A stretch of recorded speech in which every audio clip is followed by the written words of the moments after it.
Flag burning and death chants, a usual Friday protest in Tehran. But this time one name featured more prominently than usual.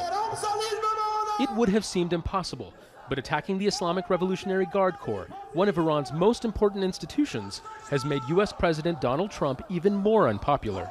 Just days after the US decision to designate the entire IRGC a foreign terrorist organization, thousands of Iranians came out to support their troops. The IRGC is the core of the country. Of course our army is good too, but the IRGC is more popular. I have something to tell Trump and his administration. You have designated the IRGC a terrorist group, but soon we will change the White House to a mosque. Iran's leaders have said the latest move is another attempt to divide Iranians. Trump has often said the Revolutionary Guard has a track record of sowing violence in the Middle East and suppressing its own people.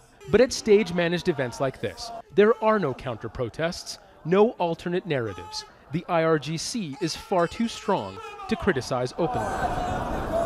But the fervor in this crowd can be taken as a fair measure of the national support the group enjoys.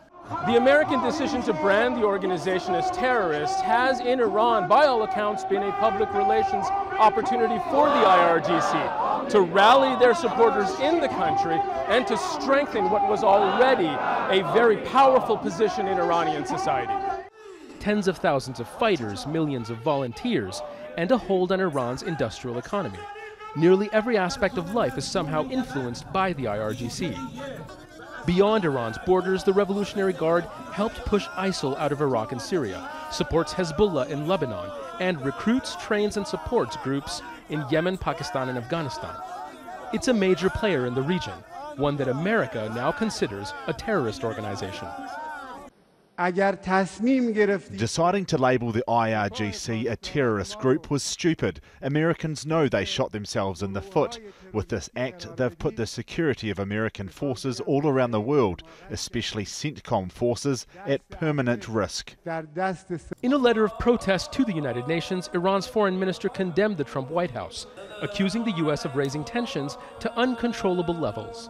He warned of dangerous consequences and said responsibility for whatever comes next would rest on the shoulders of America and its allies in the region. Perhaps a reminder that Iran considers American activities to be the most destabilizing force in the Middle East. Or perhaps a warning to the international community that Iran's patience is running out. Zein, Basravi, Aljazeera, Tehran.